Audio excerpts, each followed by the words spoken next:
Good morning, everybody. I didn't want to stop that song. I wanted to start on time, but I didn't want to stop that song. Such a good tune. Billy Joel. Is it morning? I'd love to hear what country you are in. We are actually, my team, we're trying to set some records of trying to get to more countries every time we do these classes. So let's see where you're from. Type in your country. It might not be morning. So, Barbara, good afternoon, I guess it is.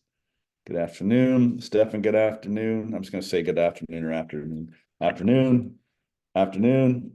Eddie Mornings here, Ireland. I love that we're all over the place. Kenya. Oh my God, very cool. It is morning for Michael. Good. Switzerland, afternoon, evening soon. Cool. This is cool. Love it. I love it. Well, it's a Saturday morning. I'm not in New York. I just got back from New York. I'm back in my home just outside Toronto. It snowed like crazy last night. Took 45-minute drive, took 2 hours and 15 minutes to get home from the airport. Not that you care about my problems, right? And remember, today's class is stop judging and start attracting. So don't be judging me because I'm talking about my problems here. Just kidding. All right, well let's get rolling on this episode. As I said, it's called Stop Judging and Start Attracting. Before we get into it, I just want to talk about a couple of things here, take care of a few housekeeping items as well. And I just want to talk to you about why I created these self-help made better classes. Listen, I know that all of you, me include, all of us, we're trying to get ahead in life. I think we're just trying to create a better life for ourselves and our family and for those around us. I think we're searching and seeking for answers. I think a lot of people are trying to get ahead, but they're confused or they're lost or they're hopping from here to there or webinar to webinar, class to class, coaching program to coaching program, whatever. We're in an environment, a culture of a lot of seeking, and I think the problem is that it's very confusing. In fact, I think the self-help industry, in my opinion, has actually is causing more confusion, is doing more harm than good.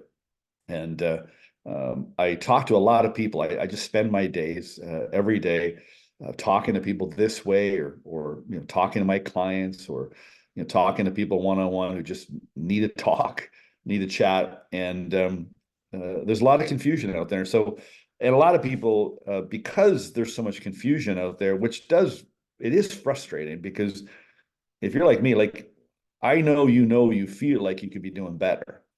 And I know that you feel like there's more to life for you. And when you're not really making the progress you want, or you get these setbacks, it's frustrating as hell.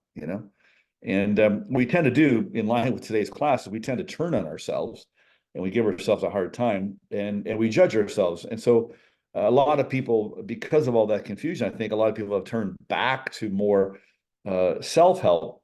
And generally, you're not real good at helping yourself. And so I thought, well, what can I do? Because not everybody wants to, talk to somebody. I think what's happened in our industry is that it's perpetuated a situation where, in fact, I think the industry's kind of screwed things up a lot for the customer because for a lot of people, your defenses are high and your trust is low, and so you turn to self help.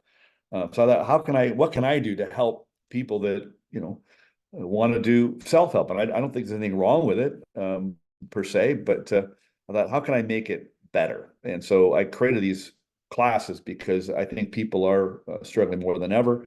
I think they're confused more than ever. At least the people I talk to. I talk to a lot of people. Okay, pretty much 6 days a week. Sometimes Sunday. I don't generally work Sundays unless I feel like working, but I'm working tomorrow. I'm having breakfast with a client tomorrow, but I basically spend at least 6 days a week times at least for sure 50 weeks of the year talking to me. I talk to thousands of people every year. I've talked to thousands and thousands of people since I got into this about 10 years ago. And more than ever, I think people are more confused than ever. They're struggling more than ever. And one of the biggest problems is there's all this stuff out there online to motivate you and inspire you. And I always refer to a great article I read in Psychology Today. It was an article about sports psychology. And the sports psychologist was saying there's nothing worse than getting all fired up and motivated if you're going in the wrong direction. And I just happened to be on the plane last night coming home, and I was just I don't go on social media a lot. I only go on it just to see if anybody's trying to reach me. And so I went on to Instagram because I got a notification if somebody was a message for me, and something caught my eye. I thought, just for fun, I'm gonna scroll just for 30 seconds. So I scrolled, took a look at the post. I didn't watch anything, and I didn't really read anything. What I was reading actually was the number of comments and the number of likes. Now, if I had a calculator, in about 30 seconds, it would have probably, because you know how they feed you suggested posts on Instagram? I don't know if you guys know that, but they make these suggestions for you. And I get a lot of suggestions because I don't follow anybody. I follow basically 4 people on Instagram. I don't follow anybody on Instagram. And so I get all these suggestions. Anyway, I'm scrolling through. And if I had my calculator in those 30 seconds of all the people that engaged, liked, comment, etc., it would have added up well over 200 million people in about 30 seconds. And that was just on my feed, you know. I'm thinking to myself, and man, oh man, think of all the people that are spending their time and they're getting distracted by all this motivational information. There's nothing wrong. There's nothing worse than getting all fired up if you're going the wrong direction. And I think the other problem with self-help is too many people are misdiagnosing themselves. I had a conversation with somebody the other day, and this person is he's really struggling with PTSD, and he's convinced that he's got to go into this program.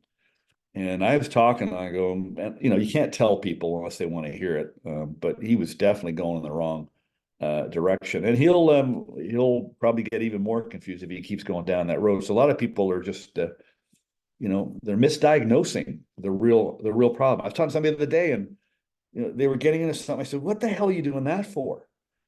I said, "What do you mean?" I said, "Well, what you're getting into does not solve your problem. It's like you're taking Tylenol because I don't know. I mean, we take Tylenol for pain. It's like you're taking the wrong prescription, you know, for the problem you have. And listen, I don't think it's your fault. I think it's I see there's 3 villains in the world these days, and I'm on the attack on these villains.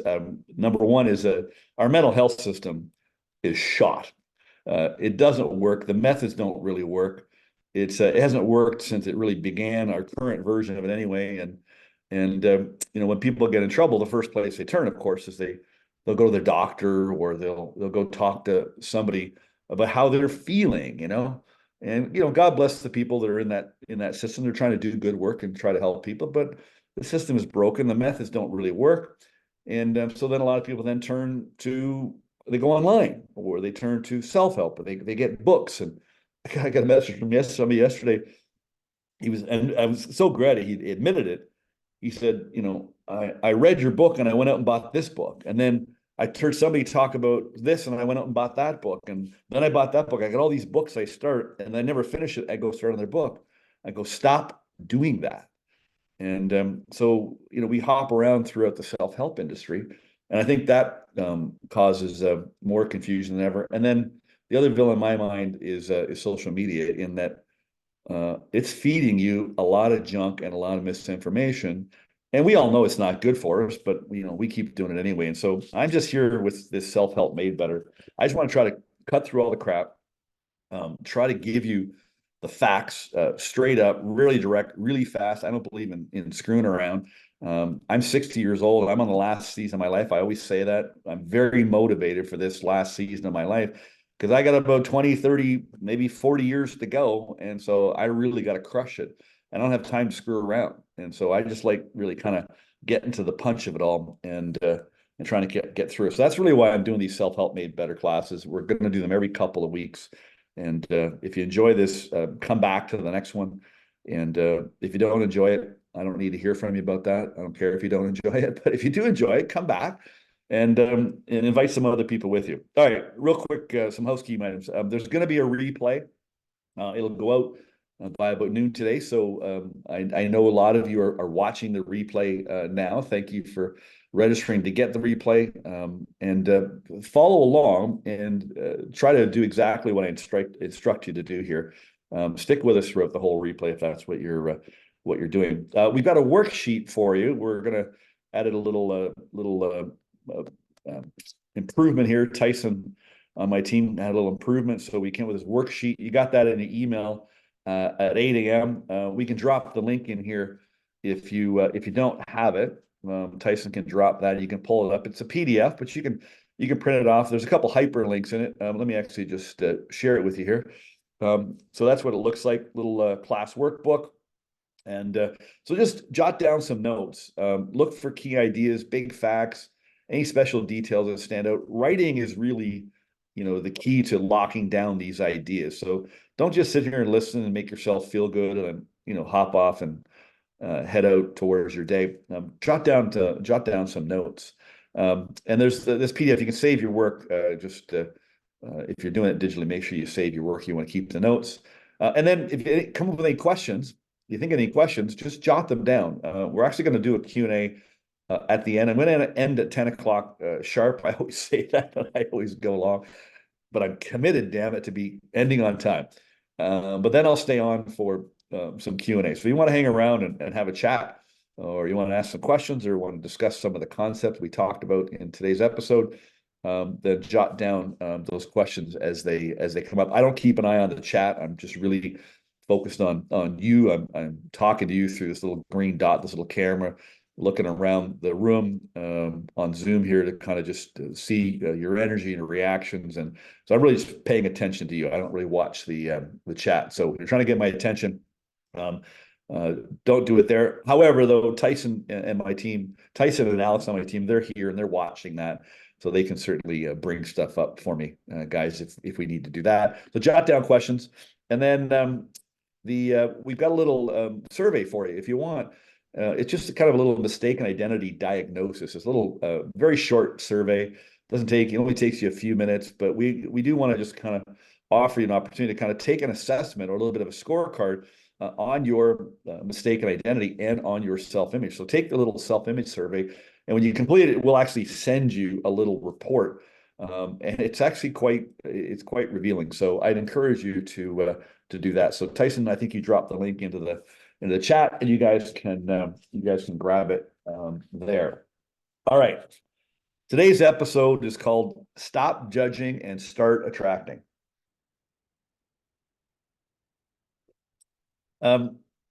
This lesson comes from the first chapter of my book, Mistaken Identity. The first chapter is called Stop Judging. When I started to write the book and I wrote the first chapter, I thought, I should just make the whole book about this chapter, because it is the fundamental issue that we are all facing. In fact, if you can resolve this, well, I'm going to show you this today. If you just resolve this one issue in this single chapter, if you just do this, I'm telling you, your life will change. So many things will change so fast. It'll shock you. It shocked me how quickly I was able to stop judging. But what shocked me even more is what happened because I did. And so I'm going to read the chapter actually in the book. There's some really good key points, and I want to cover that. I want to cover that off with you. Listen, I don't want to spend a lot of time talking about me. A lot of you know me, but some of you don't. For those of you that don't, I just want to, give you some kind of context on what this lesson's about, and why I wrote this book, and how I can help you. So I've been on a mission for like 30 years. I've just been on this pursuit, this earnest pursuit, just trying to help people do better so they can enjoy life more. It started in the very beginning. I started out first off trying to break free from drugs and alcohol and poverty. And after failing in business at 25 years old, I went bankrupt. I went to a seminar with a man, and many of you know, his name was Bob Proctor. And I followed a path with him where I learned how to earn money and succeed in business. But I still struggled with self-esteem, relationships, my own mental well-being. I didn't like myself, and I didn't understand why. I believed I could do better, and I thought I was capable of more, but I still struggle. So I went further. In 2001, I uncovered my child abuse and neglect at the hands of my adoptive alcoholic parents, and realizing the impact that that had on my life. I went public with my story in the national news to free myself from my victim mentality, but also hoping to free others from these adverse childhood experiences, we call them. 60% of people have experienced them. And it causes people to get stuck in an emotional prison and a victim mentality. So that began the next chapter of my life. I left my career 25 years, started speaking publicly at schools and companies, sharing my story and how I broke free, because everybody kept coming to me going, "How did you do it?" And I just wanted people to get it. People would tell me their stories and it would break my heart. I just wanted you to get it.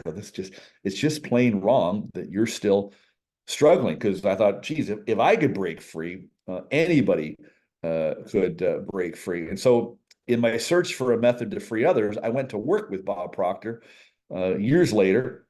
I met him in 1990, I guess it was. And so now it's 2014, I went to work for him, and I worked for him for about 8 or 9 years. And I led his global division of life coaches. And working with Bob literally changed everything. And we'll talk a little bit about some of the things I learned from him. And so I think too many people struggle in life because of their past. You don't have to come from an abusive family. I think people still struggle with their upbringing, the way they were raised, the way their parents treated them or mistreated them, or the messages they picked up from the adults along the way. For a lot of people, abuse is still prevalent, and mental health problems are on the rise at an alarming rate. People are more confused than ever with the latest fads on the internet and social media and so-called mental health tools that they've been sold that don't actually work. People I've helped have literally spent thousands of dollars on self-help coaching programs, therapy, and it didn't work, and it made things worse. I was talking to somebody the other day. A new client is coming into my 45 days to upgrade your life. That starts in a couple of weeks, and I said, "What do you want to get out of these 45 days? Like, how will you and I both know that we've been successful? Because I want to make sure this works for people. I don't bring anybody in any course or any programs with me unless I really feel there's a good opportunity for success." And they said, "I just want to stop hopping around from program to program." I said, "How much money have you spent on all these?" And they rifled off all the different things they've done. And I said, "How much money have you spent?" They said, "Oh," they kind of calculated in their head, "over 100,000 pounds." I think they said they're in the UK. I said, "And over what period of time?" And they said, "About 18 months." And then they started to cry. I said, "What are you crying about?" And they started to use words like, "I'm embarrassed. I'm in shame. I'm in shame. I feel guilty." And then that's just plain wrong that people would feel that way. But that's what's going on. Most people don't know where to turn, how to start, and that's why I wrote the book. Letting go is actually quite simple. Now that pisses a lot of people off. Somebody said, I'm really angry with you, Doug." I go, "Why?" I said, "Because you keep saying how simple it is." And I know how they feel, because I would get angry for about 8 years because Bob Proctor kept going, "Doug, it's so freaking simple. You're making it so complicated." I go, "No, no, Bob, you don't understand." "Okay, Doug, whatever you say." Letting go is actually quite simple. And I discovered it's actually wrapped up in an unconventional approach that I discovered that existed the whole time. It was here the whole time. I just didn't know it. I couldn't see it. And so I just want to share the tools and methods that work for me in good times and in bad times, and are working for thousands of other people I've worked with. My book and courses I designed them to work to help you become the person you want to be, not the person you were conditioned to be. So I'm on a crusade, really. It's not just about business success or financial freedom. I believe that having clear directions and a simple plan makes life better, and people feel better, and that's contagious. And so when you prove to yourself that you can transform your own life and you can do it quickly, you'll look at that, you'll want to pass it on to others. And so I've really just built what I call a discipleship business model. I'm not out to make millions of dollars, but I'm out to help millions of people. And I'm on a discipleship path where if I can just, teach a few of you to change your mind this year. In fact, there's a calculation I did. If I can just change the lives of two of you here today this year, and I teach you how to do it, and you do it, and I can get two of you to do the same thing with me, and you teach two people next year, and you do that every year, two people a year, and they do the same, and they do the same. In 14.6 years, I'll reach 8 billion people. I'll reach the entire planet. And that's the model that I'm on. So I just want to help you with self-help, make it better. And today we want to talk about stop judging. So let me just read the chapter of the book. It kind of sets up some of the key points I want to cover off with you, and then we'll talk about this idea of judgment. All right. Some of you might have the book. You might want to, if you got it handy, grab it. You can read along. This book is it's not really a book that you read. It's actually a workbook. It's actually a system. It's a process. It's highly prescriptive. It's highly instructive. It's highly directive. It really is a system, and it's organized over the course of 30 chapters, 30 principles. It's rolled out in a certain order. It does unfold in a certain order, like any map. You go from point to point to point. I always tell people, if you're going to read the book, don't read the book to fix yourself. Okay? Don't try to solve a problem with the book. Just read the book and let the book work on you. So do me a favor. Just give me about 4 minutes. Each chapter is literally 3 or 4 minutes long. Okay, they're very short chapters. And at the end of the chapter is a little exercise. And I'm going to suggest that you do the exercise at the back of the chapter today. So just do me a favor and just open your mind. Don't judge as I read this chapter. It's called Stop Judging. And just let this in. Just let this chapter work on you. There's nothing for you to do other than just really listen with earnest attention. All right. Chapter 1, Stop Judging. I open every chapter with a quote. Judging a person does not define who they are. It defines who you are. When you stop judging others, you'll stop judging yourself. When we are born, we're authentic and we're filled with love, without judgment. But very early on, we learn to judge. It starts small and it grows. It grew in you and it grew in the ones around you who raised you and taught you. We watched our parents judge people. They criticized the neighbors. They criticized their friends, talking behind people's backs. They criticized each other. And when they raised us, they criticized us. They didn't mean to, but they did. They told us what was right and wrong and defined what was good and bad. If we got it right, we got praise, love, validation, and approval. But if we got it wrong, then we were judged, criticized, punished, yelled at, ignored, and in my case, hit. Self-doubt grew within us, and we began to judge ourselves. Then we started judging others. We punished ourselves when we didn't measure up, and we looked for validation from others to confirm we were doing things right. This created our fear of criticism. We began to worry about what others thought about us. We don't like what we think of ourselves, and we're afraid of what other people think of us. And most of us aren't even aware of it. This fear is further fueled by social media, politics, through fashion, style, through television and magazines. It's everywhere. We learned to cover up how we felt or what we thought because we didn't want to be judged. We learned to cover up who we really were, and we fell into line. Then we started to dislike ourselves, maybe even hate ourselves, and we didn't want anyone to know what we thought of ourselves. What would they think of us if they really knew what we were thinking and feeling? Judgment is a pandemic and it's spreading. As an adult and a parent, I see how the cycle is continuing. Many adults are struggling with judgment and fear of criticism, and they're raising children who are struggling. The parents are struggling to help their struggling children, and they don't know what to do. I really struggle, and I got stuck a lot. I judged myself. I mean, who wouldn't? I can imagine how you must feel about yourself. You'll see stories throughout this book you might relate to. Don't judge yourself if you do. Judgment and fear of criticism causes you to worry. When you worry, it creates anxiety, which leads to depression and maybe worse. Anxiety and depression seem to be the new norm. It seems no one knows what to do.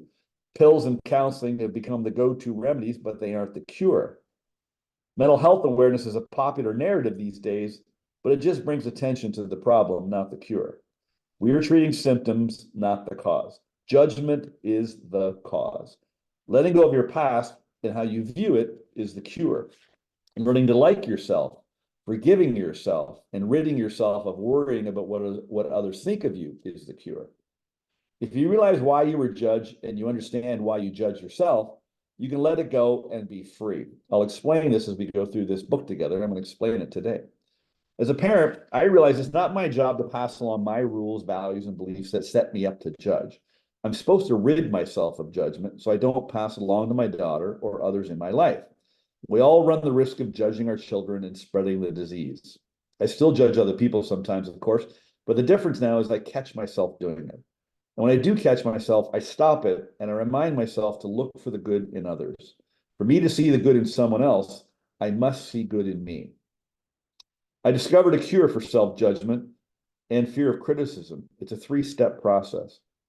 The first step is to stop judging others. The second naturally follows. When you stop judging others, you stop judging yourself, or you start judging yourself less, and you feel better about yourself. You become lighter. Third is you become immune to other people's judgment of you. When I became more immune to judgment, the dis-ease began to ease. When I started treating people better, I started treating myself better. That made me feel free. It's that simple. Make these steps a habit. And when you do, you'll find that you judge yourself less. Be careful what you send out because it will come back and hit you in the back of your head. It's called the boomerang effect. As I started to direct more love and acceptance towards others, more love and acceptance came back to me. When we judge others, it's a reflection of how we feel about ourselves. I discovered there is good in me. The judgments I've made over the years created disease in me that had impacted so many areas of my life. I've now forgiven myself and I've forgiven those who have hurt me out of their own hurt, judgment, and fear. I'm surprised how simple it was and how quickly things changed for me. My mission is to help rid others of judgment. If I can get adults to stop judging themselves and others, they can be freer. And the people they judge will be freer. Then they can free their children from judgment and they can raise them to be healthier and happier. Their children can grow up to be adults who are healthy and happy and raise children who are also healthy and happy. I figure it'll only take me 1 or 2 generations to help reduce enough judgment to create a better world. And like that discipleship calculator, if I could just, get 2 people to rid themselves of judgment, and you teach those 2 people, and they teach 2 people, and so on and so on, over 14.67 years, we can eliminate judgment. So that's not very long. I figure I got a bit of a journey here, but 15 years, I can rid the world of judgment. I remember I was having breakfast with a pastor who was mentoring me at the time, and it was the last breakfast we had because I said, I'm gonna eradicate judgment. He goes, you can't do that. And right there, I knew, you know what, this is not the guy for me.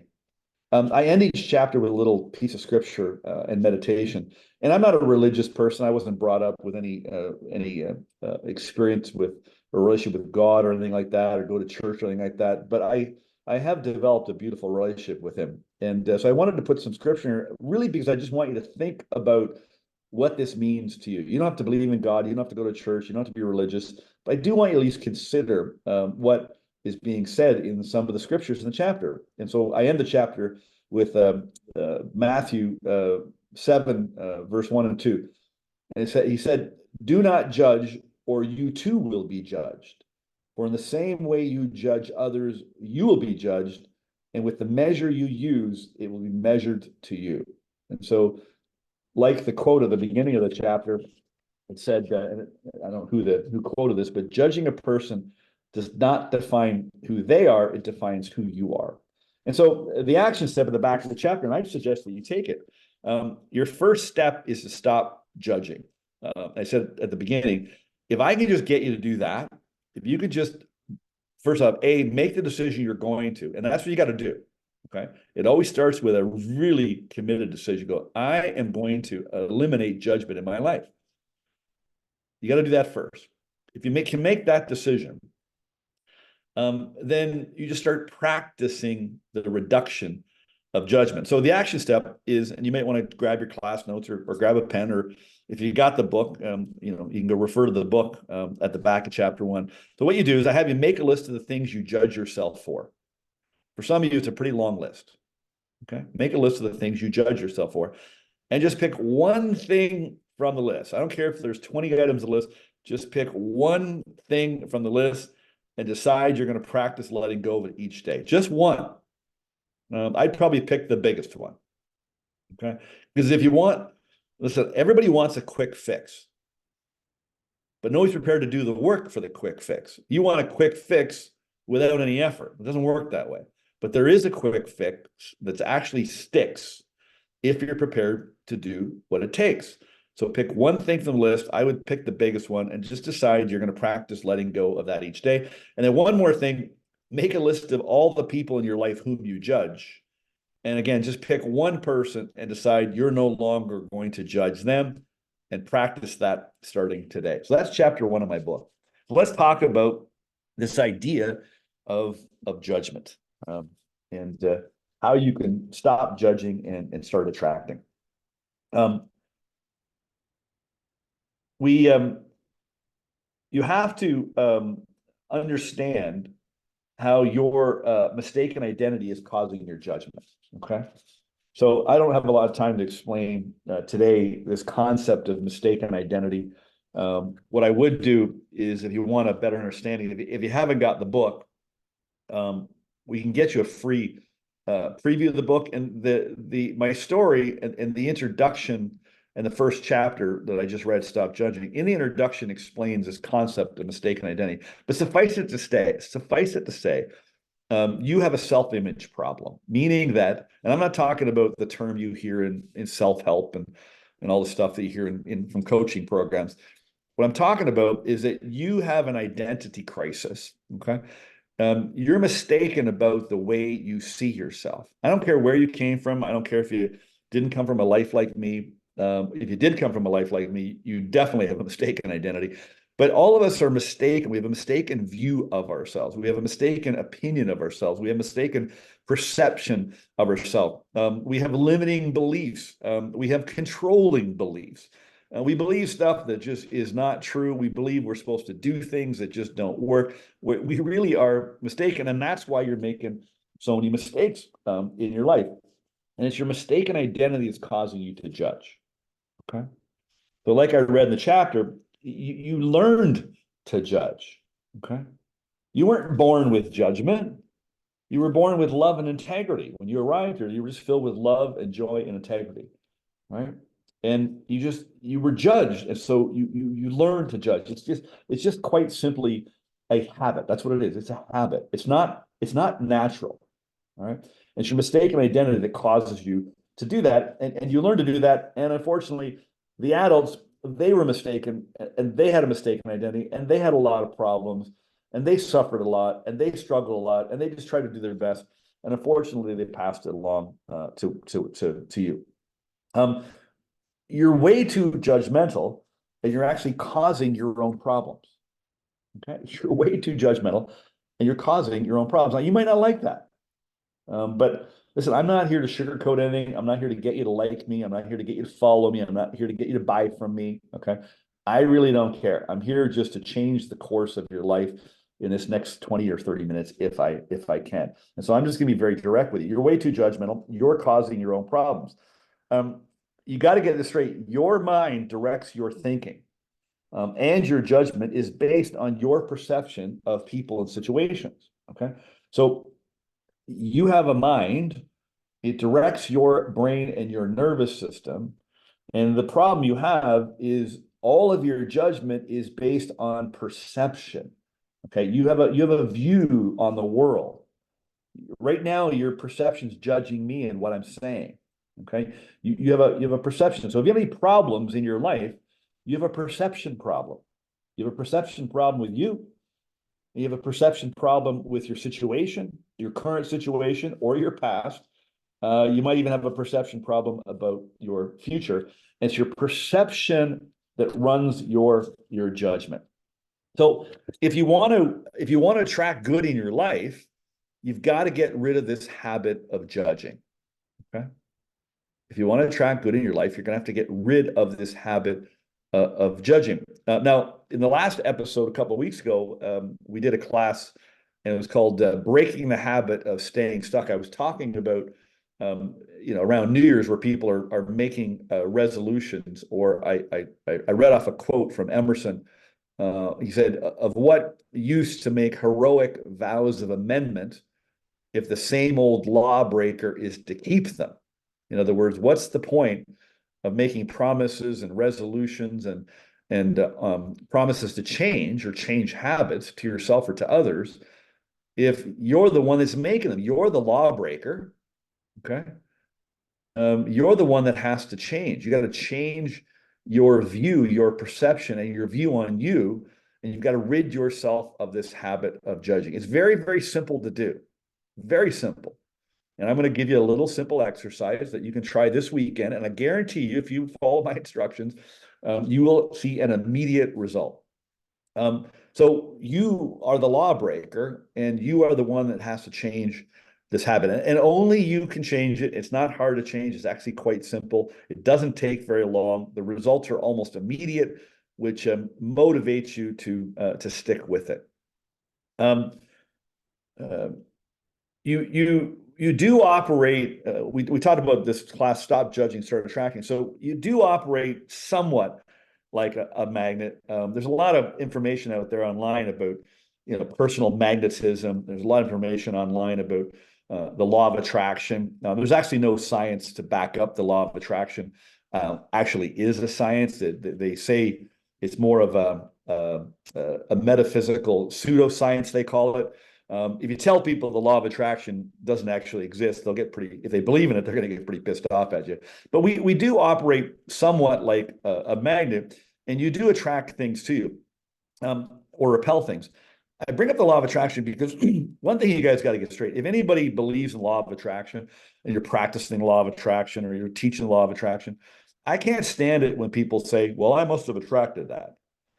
Well, then you don't understand the law of attraction at all. You cannot take responsibility for everything in your life and everything that happens, okay? Whoever taught you that, they were wrong. That's not how it works. If you don't believe me, go do some research for yourself and find out how it actually works. So just, you do attract things, you do repel things, but you're not 100% responsible, especially when other people are involved in the situation, okay? But you do attract things to you. So let me just give you a real simple crash course on how your mind works as it relates to attracting things to you and repelling things away from you in the context of judgment, right? So any of you that follow Bob Proctor, who I did, he's the guy that taught me a really good understanding of how the mind works. He borrowed the model that he was taught through his mentor, Dr. C. Harry Roeder and Leland Val Vanderwall, were a couple of guys that were teaching a model from concept therapy by a guy named Dr. Thurman Fleet, a chiropractor who operated in the early 1900s. That's where Bob got it, and he just loved it. Explained to him what was going on. He was teaching that. And so basically, if you've seen a stick person picture, but a very simple picture to help people explain how the mind works. But we have two parts of our mind. We have our conscious mind and our subconscious mind. Our conscious mind, it gives us the ability to think and to process information. As I said, our mind directs our brain and our nervous systems. And so you can direct the way that you think and how you feel. And whatever you're thinking about, whether it's positive or negative, is going to dictate how you feel. All right. So your thoughts create feelings, and those emotions set up how you feel today. How many people woke up? Just raise your hand. How many people woke up just fired up this morning? Like, you're just freaking on fire. Anybody on fire today? Yeah, I'm on freaking fire today. I just woke up. I didn't wake up that way yesterday. I don't wake up that way every day. But today I woke up, I was fired up. Now, something can happen this afternoon, and I could just fall flat on my face. And a couple hours later, something else can happen. I can be fired up again, right? So our thoughts create feelings, and we pick up most of our thoughts from the outside world, reacting to what's going on.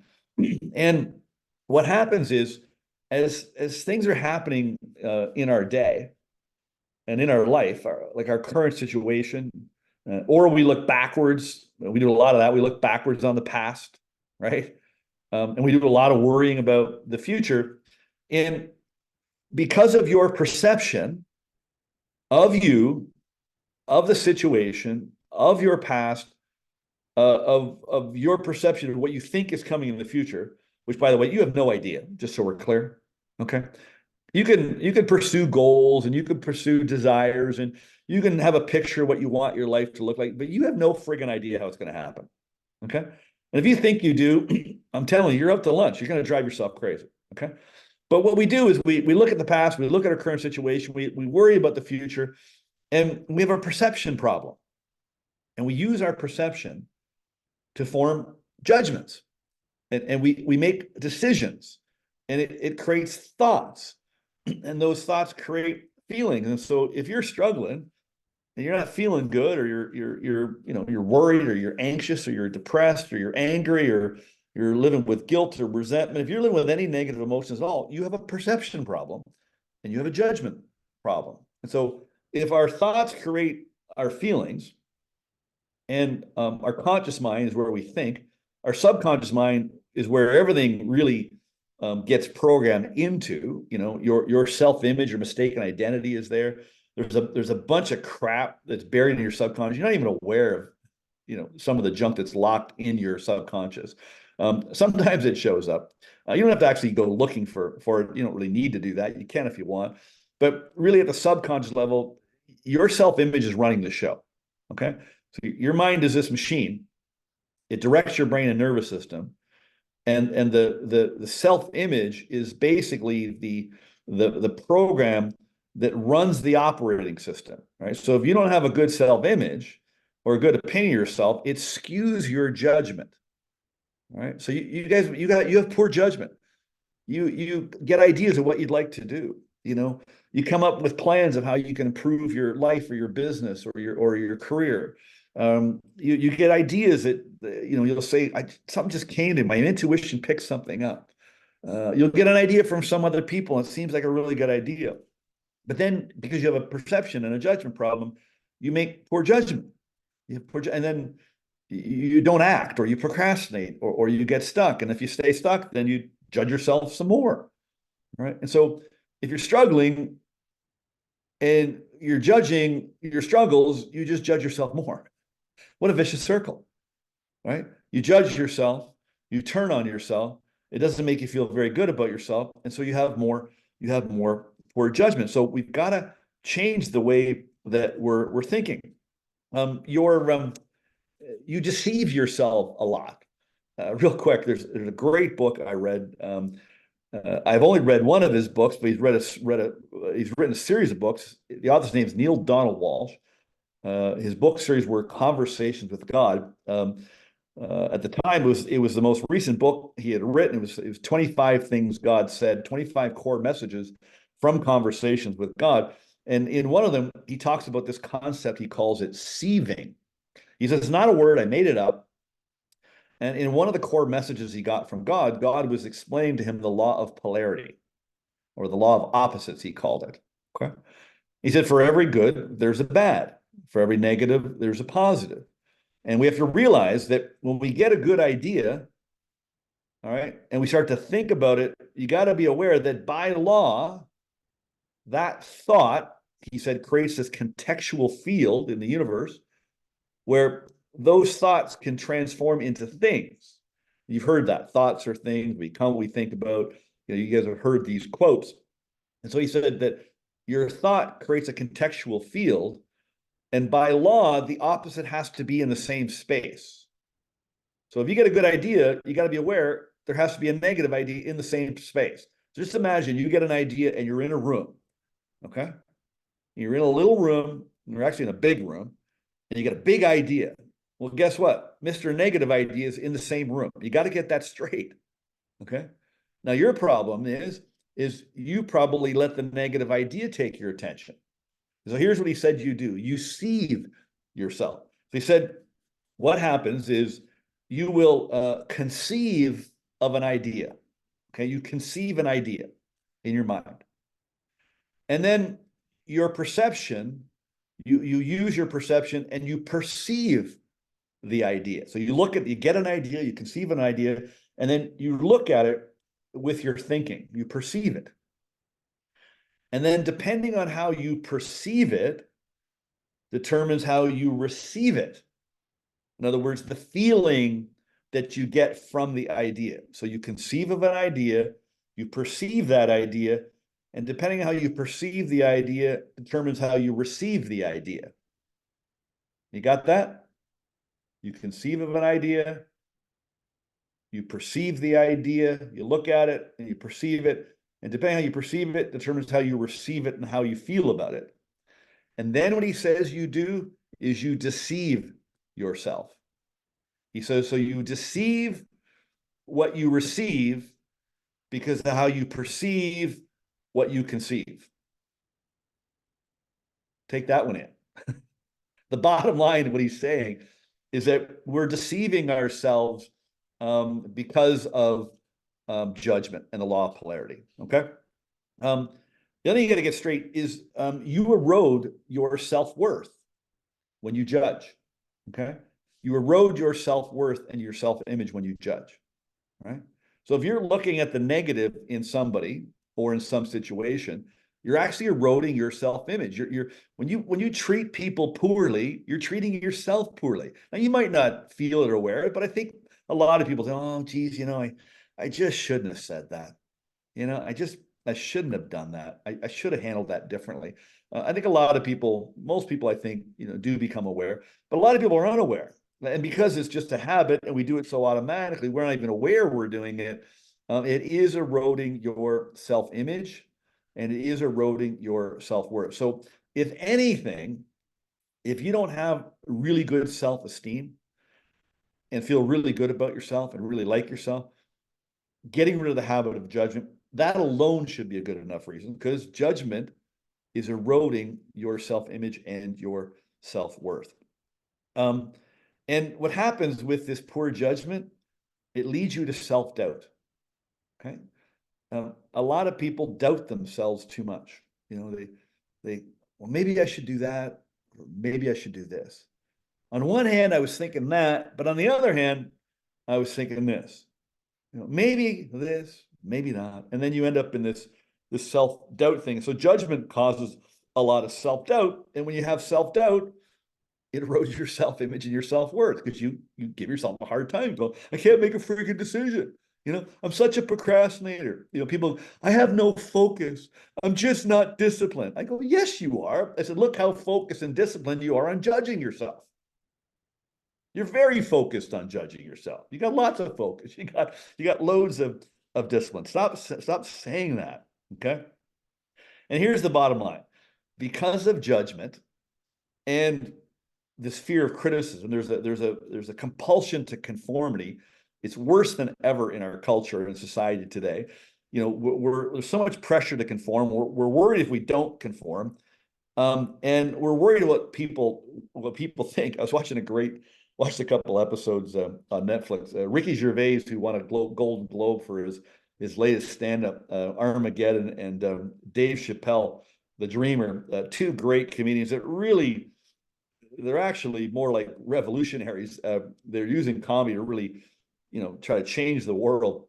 And Ricky Gervais was using the term, he goes, I'm woke now. I'm woke. That's the term, right?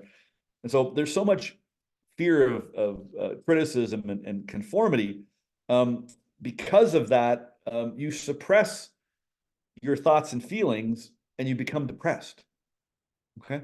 You suppress your thoughts and feelings and you become depressed. So what's happening is all this judgment, it's actually causing you anxiety. Okay. Anxiety is fear of the future. That's all it is. You're afraid of what might happen. Okay. So anxiety creates the fear of the future, worrying about the future creates your anxiety. Okay. And then because you feel anxious and you're worried about being judged or what people are going to think, and you want to conform, you keep it in, you suppress it. And the suppression of all those negative thoughts and negative emotions is negative energy. And what that does, that causes you to be depressed. So most people are causing their own anxiety and depression. Now, not everybody. I'm not wiping that across everybody, but most of the people I talk to, if I get a chance to talk to you and I can get at your story and I can find out your mistaken identity, I can find out what you think and what you believe and the way you're operating, most of the time, most of the people I talk to, They're causing their own anxiety, depression, and they can rid themselves of it like that if they would just choose to. And so I'm on a real mission to just, get people to see that. Anybody that's willing to get rid of it, I can show you how to do that quick. It's not for everybody, but most people it is for. And so then what happens, you get lost. You're not feeling good. So what you do is you're lost, you're confused, you're worried, you're scared, and you go, I think I'll feel better if I could just go talk to someone. And so you go talk to someone, and the people that you talk to don't know what the hell they're talking about, or they're in the same spot that you're in. Now you feel better. So listen, don't get me wrong. I think it's good to go talk to someone. Like, don't hold this shit in. Okay. But what I learned is I kept going to talk to someone, and then I would go talk to someone else. I talked to, I don't know how many counselors and therapists and professionals I talked to over the years, and I never got anywhere. I felt better temporarily, but it always came back. And so that's not the answer. Okay. You've got to change this habit of judging. So listen, there is a better way. Let me wrap this up. There's 3 words that I fell in love with. And the concept of them and what they meant, I've been pursuing them ever since. And in my pursuit of these 3 words, or these three nouns, or you can use them as an adjective, have really made a big difference in my life. And it's all related to judgment. So one of the words is equanimity. Equanimity. I made my mind up that I was going to be equable. I read over and over and over and over and over, wrote it over and over and over and over and over, thousands of times, a chapter called Serenity, which is the second word I fell in love with. And there's a chapter called Serenity in a book called As a Man Thinketh by James Allen. He said, calmness of mind is one of the beautiful jewels of wisdom. It's the result of long and patient effort in self-control. So that little chapter, it only takes a couple minutes to read and about 15 minutes to write, convinced me of this idea that I could take control of my thinking and I could become serene and live with equanimity. And the third word is magnanimity. Magnanimity. And I picked that up from Lincoln. I studied Lincoln a lot, and I still study Lincoln a lot. And so he was known for having this trait of magnanimity, and where he was just, in spite of how people treated him and some of the actions that people took against him, he was just kind and loving and caring. He had a team of rivals in his cabinet that went against him, that undermined him, but he was locked into his Emancipation Proclamation, and he was locked in the idea of ending the war and freeing slaves. And magnanimity was a trait that he learned as a child from his mom, and he inherited it. And I love those: equanimity, serenity, and magnanimity. And I just adopted those, and I pursue those. And so the key to your freedom lies in 3 simple steps. Okay. Number 1, stop judging. Stop judging. Number 2, take control of your mind and your thinking and start to exercise it. Each and every one of us has been given the gift and the ability to take control of our thinking. That doesn't mean that we do, but we can. You got to take control of your thinking and exercise it. And number 3, change your viewpoint or rid yourself of your mistaken identity. That's what you got to do. Just change your viewpoint on you and rid yourself of your mistaken identity. So listen, you are a magnet, and you do set up your polarity based on what you think and what you think about you. Okay. And remember, with every positive thought, there's a negative in the same space. With every negative thought, there's a positive in the same space. So don't deceive yourself. Okay. Judging causes negative thoughts and emotions. You're the one causing your negative thoughts and emotions, your anxiety, your dis-ease, your depression. Okay. And don't forget the boomerang effect. Whatever you put out comes back to hit you on the back of the head. And again, let me just read this piece of scripture from Matthew 7:1-2, because this is the boomerang effect. Do not judge, or you too will be judged. For in the same way you judge others, you will be judged. And with the measure you use, it will be measured to you. That's the boomerang effect. So when you stop judging, your life changes dramatically. You feel better. You start acting naturally. That's your problem, right? That was my problem. I wasn't acting naturally. I was doing things that are unnatural. It's not natural to judge. It's very common to judge, but it's not natural. Okay, we're doing things that aren't in our nature. Our nature is love and integrity. Our nature is love and acceptance. Okay, our nature is love and joy. It ain't judgment. We're doing things that are unnatural. So if you don't feel good, if you don't feel natural, if you're not living with serenity and equanimity and magnanimity, if you like those ideas, it's because you're doing things that are not natural, and judgment is one of them. Okay, and so you'll feel better when you stop it, and you'll start acting naturally, and you'll feel good, you'll do good, and you'll put out more good, and so you'll get more good back. And so here's your action step challenge before you go. Okay, number one, I want you to leave today and just try it for the weekend. Right, just give me till Monday morning. In fact, give me till Monday at noon. All right, it's about 10 a.m. Give me till 48 hours from right now. All right, just 48 hours. That's all I'm asking. All right. Number one, first off, decide for the next 48 hours that you're going to be a magnet for good. Okay, just decide for the next 48 hours, I'm going to be a magnet for good. And then play a game. See how much good that you can put out today and tomorrow. Just see how much good you can put out today and tomorrow. All right. I just keep trying to put out as much good as I can. It's funny. I go to Starbucks all the time, and pretty much every time I go to Starbucks, I buy for the person behind me. it's funny sometimes. God bless the servers. The last one I did, it was I haven't been to Starbucks drive-through since I went to New York at Christmas, but it was Christmas Eve. I went through Starbucks and I bought for the person behind me. And she said, "It's $21.59. Are you sure?" You go, "Yeah, I'm sure. It's fine." Just play a game. So I play this game, right? See how much good you can put out in the next 48 hours. Okay. And also see how much negative you can put away and watch what happens. Okay. I guarantee you are going to see a result. Okay. If you just do this little test, and I ask you to write to me, send me a message, send me an email. You're going to get an email shortly from us in about an hour with the replay. And I'd love to hear how this test goes.